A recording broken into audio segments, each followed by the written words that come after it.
When you look at a postcard of Glacier National Park, there's this immediate assumption of untouched permanence. Right, right. Like you see the jagged mountains and those ancient mirror-like lakes, and you just think, oh, that's raw nature. It's always been exactly like this, and it always will be.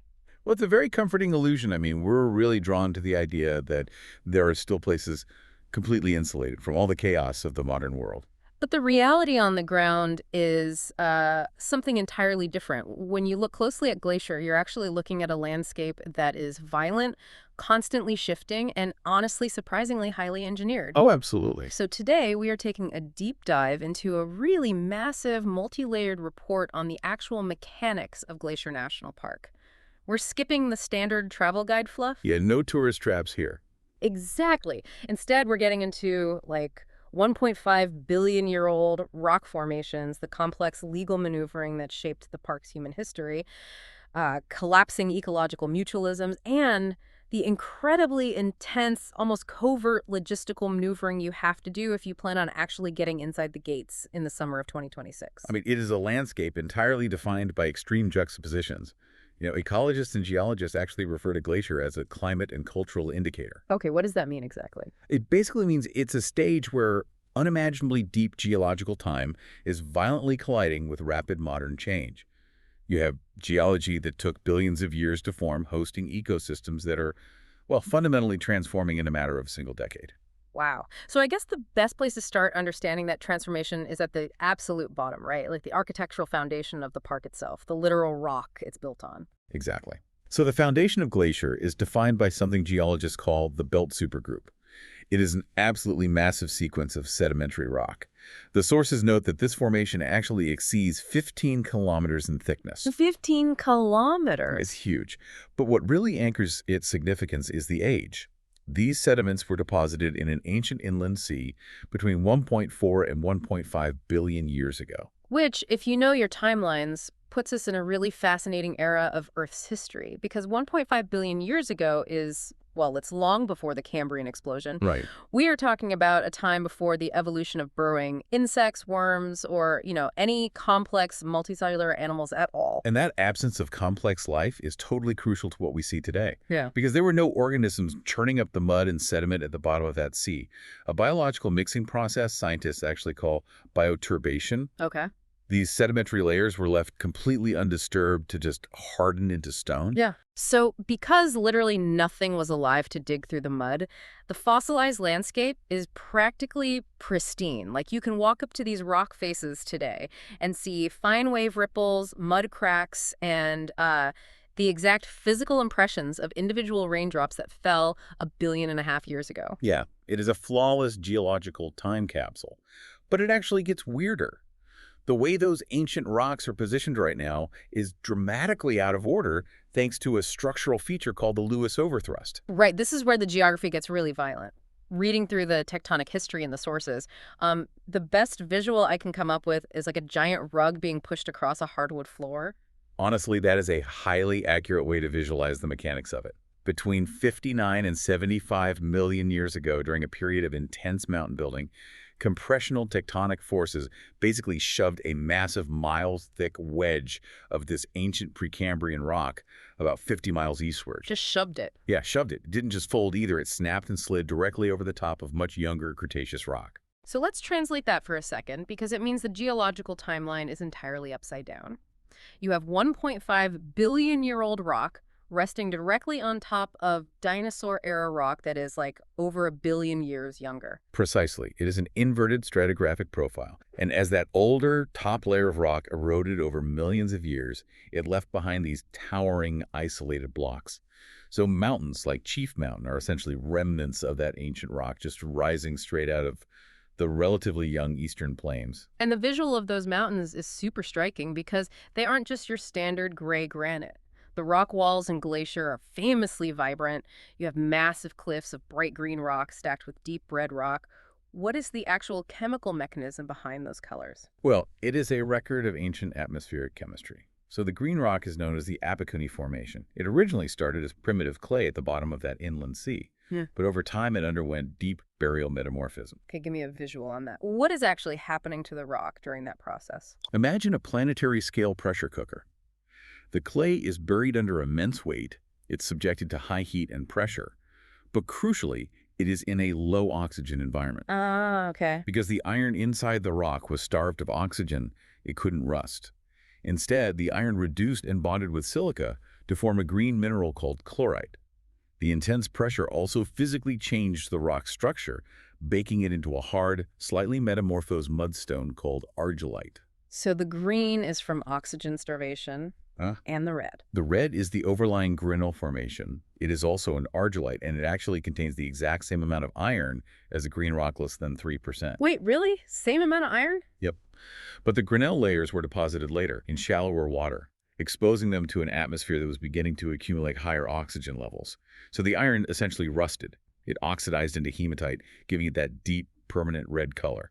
That is wild. And, these towering walls of green and red argillite and the massive displacement of the Lewis overthrust, these geological features didn't just create a beautiful backdrop. They created a profound, sheer physical barrier that fundamentally dictated thousands of years of human history in the region. Absolutely. Geography is destiny when it comes to human settlement. Right. For millennia, that sheer Rocky Mountain front and the eastern plains have been the traditional homeland of the Blackfeet Nation. Right. The landscape is so central to their identity that they refer to these peaks as the backbone of the world. And on the other side of that geological barrier, the more heavily forested western valleys were historically utilized by the Salish, Pondore, and Kootenai peoples. Now, the history of how those traditional homelands were converted into a federal national park is pretty complex. In 1895, the Blackfeet Nation was under severe economic pressure and facing starvation. Yeah, it was a very dark period. So Chief Whitecalf ultimately authorized the sale of an 800,000-acre mountain strip to the U.S. government for $1.5 million. But the core stipulation of that treaty was that the Blackfeet would retain their rights to hunt, fish, and harvest timber on that specific land. And that stipulation is exactly where the legal maneuvering comes in. The 1895 agreement explicitly hinged on the land remaining public property. As long as it was public, the Blackfeet retained their usage rights. But But in 1910, the federal government officially designated the area as Glacier National Park. So they effectively moved the goalposts on what public land actually meant. Exactly. The government argued that a national park is a special jurisdiction, not standard public land. Therefore, they claimed the conditions of the 1895 treaty were nullified and the tribal usage rights were terminated. Man. The Blackfeet fiercely contested this, of course, but the federal stance was eventually upheld by the U.S. Court of Claims in 1935. It was basically a bureaucratic mechanism used to completely sever the legal connection to the land. Despite that legal severance, the cultural connection is still deeply embedded in the landscape. I mean, there is a fascinating protocol regarding traditional storytelling in the report that highlights this. Traditional coyote stories, which are central to the oral history, they can't just be told year-round. Right, there are rules. Yeah, they are subject to strict seasonal restrictions. You're only permitted to share those narratives between the first winter snowfall and the onset of spring.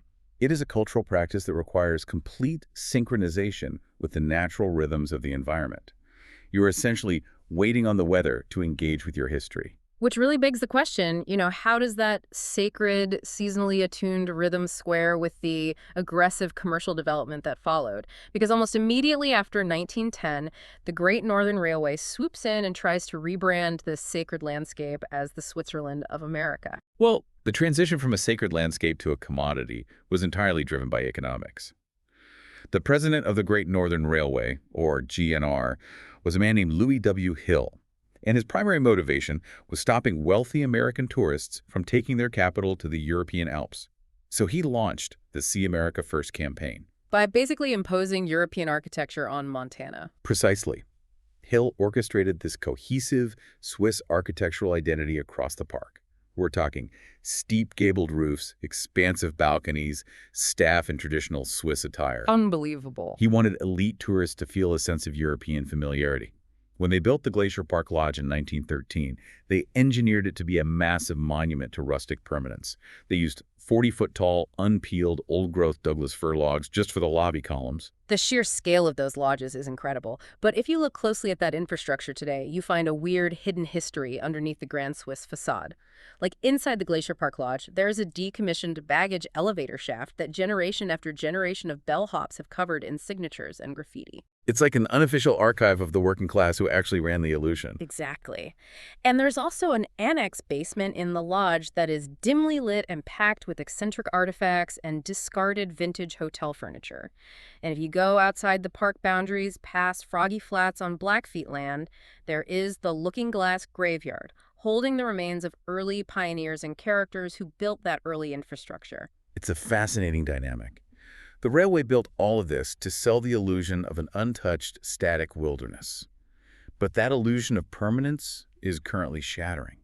Human influence, from local infrastructure to global industrialization, has forced this seemingly timeless ecosystem into a state of severe flux. And that flux is undeniable when you look at the climate data. Glacier is currently warming at 1.8 times the global average. The hydrological data paints a very, very stark picture.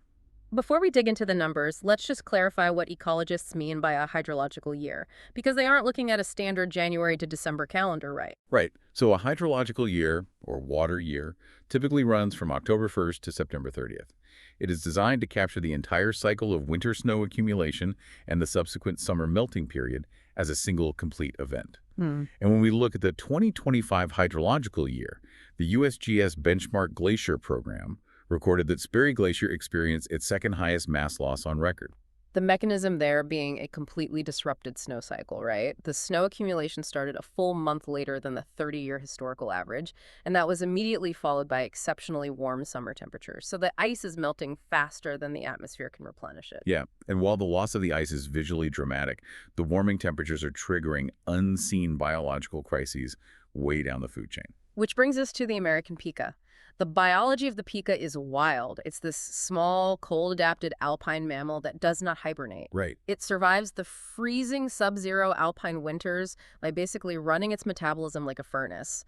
It maintains a constant body temperature of 104 degrees Fahrenheit all winter long. But to survive doing that, they rely entirely on the deep winter snowpack. That snow acts as a crucial insulating blanket over their dens, trapping the heat and keeping them alive through the darkest months. But that internal furnace becomes a biological death trap in the summer. Because they run so hot and lack efficient ways to cool down, like they don't sweat or pant like a dog, they are incredibly vulnerable to heat. Very vulnerable. If the ambient outside temperature hits just 78 degrees Fahrenheit, a pika can overheat and die within 30 minutes. And now, citizen science surveys across 46 monitoring sites in the park are showing a steady decline in their populations. The peak is being squeezed from both ends. I mean, they are facing lethal thermal stress from hotter summers above, and they're losing their insulating snowpack in the winter below.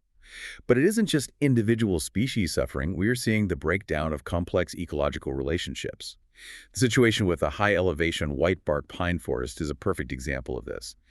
Yeah, the whitebark pine is now a federally threatened species. And the story of its decline involves a truly tragic breakdown of mutualism between the tree and a bird called the Clark's nutcracker. Walk us through how this is supposed to work. In a healthy system, it's a brilliant evolutionary partnership. The whitebark pine produces large, nutrient-dense seeds, but the seeds have no wings, meaning they cannot disperse on the wind. Okay. So the tree relies entirely on the Clark's nutcracker. The bird pries the seed out of the cones and buries them in thousands of small caches across the mountainside.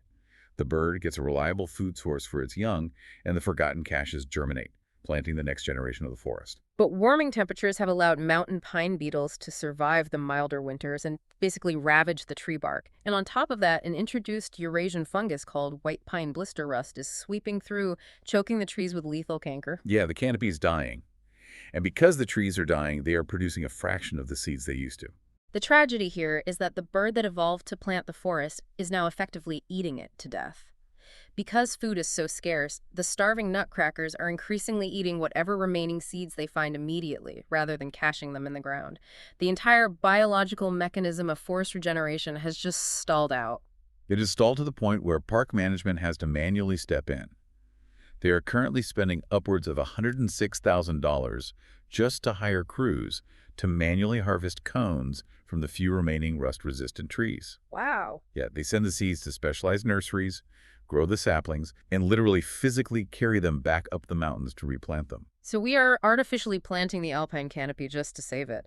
But as intense as that intervention is, there is an equally aggressive man-made battle happening entirely out of sight, beneath the surface of the park's lakes. Oh, the aquatic systems in Glacier are a case study in historical mismanagement. Historically, these waters were cold, nutrient-poor streams.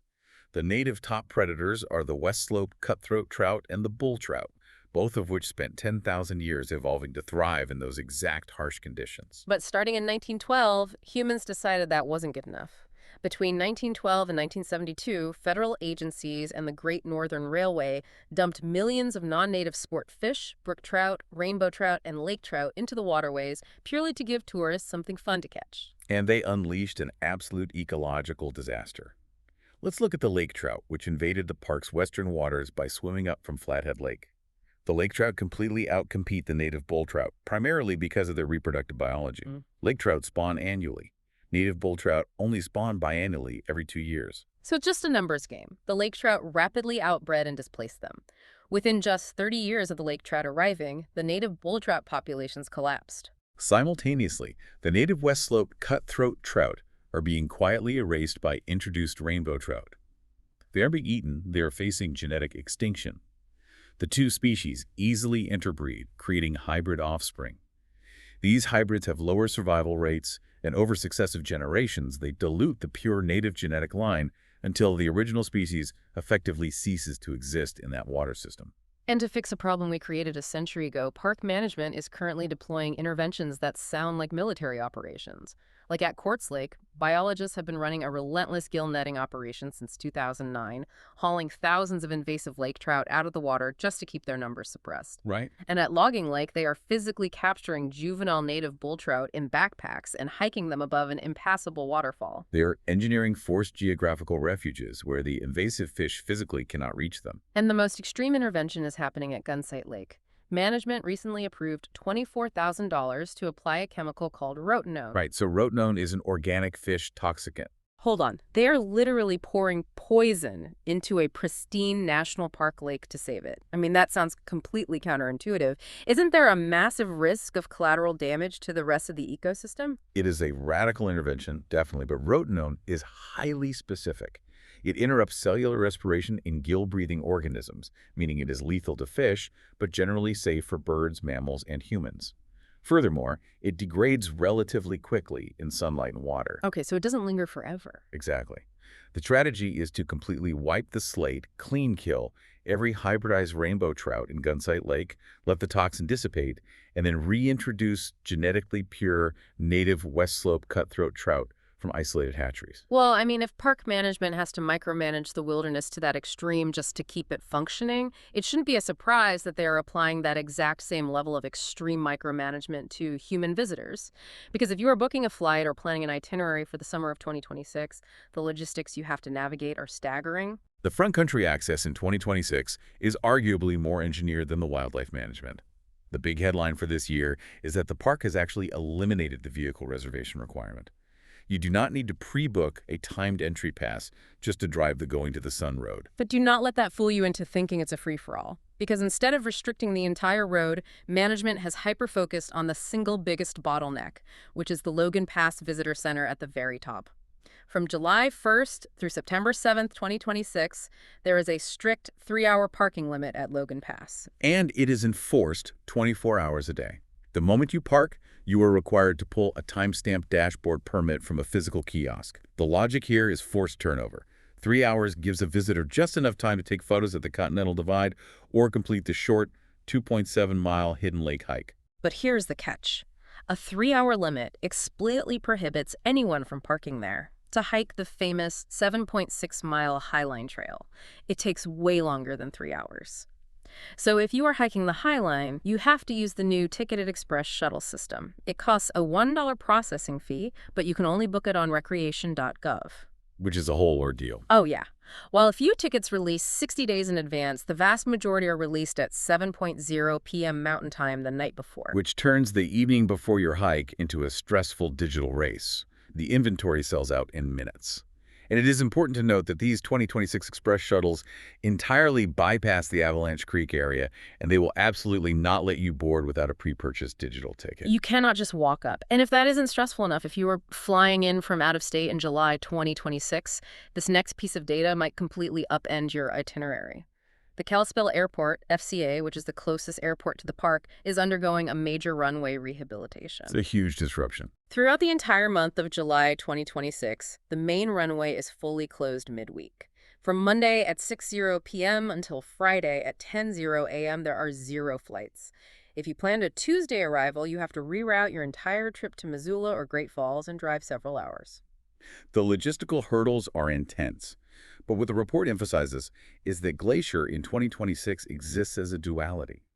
The primary corridors and parking lots are heavily congested and tightly managed, sure, but there are still vast, untouched pockets of isolation if you are willing to exert the effort. And the report highlights some incredible off-the-beaten-path secrets to escape that congestion. For example, before they open the Going to the Sun Road to cars in mid-June, you can physically cycle the road. Biking the 16 miles up to Logan Pass is a grueling physical challenge, but you get to experience the Alpine Corridor in complete car-free silence. There is also the Iceberg Lake Plunge. You hike 9 miles into the backcountry just to jump into a glacial lake that still has massive floating ice flows in the dead of August. Or the Dragon's Tail Scramble. This is an unmaintained ridge route that climbs high above Hidden Lake. The genius of it is that it is completely omitted from the official park maps. Because it isn't mapped, it receives virtually 0 foot traffic. You just have to know it's there. And for deeper cultural connection, the sources highlight experiences outside the typical tourist bubble. You can actually connect with Mariah Gladstone of Indici Kitchen over near Bab. Yes, you can spend the afternoon actively foraging for native plants like serviceberries and fireweed, and then sit down to a traditional meal of elk and wild rice stuffed peppers. It is a way to engage with the landscape as a living, sustaining environment rather than just, a scenic backdrop. These hidden gems require the visitor to actively engage with the landscape on its own terms. They demand effort, much like the park managers are having to aggressively exert effort just to keep the ecosystem intact. We have covered incredible ground today in this deep dive.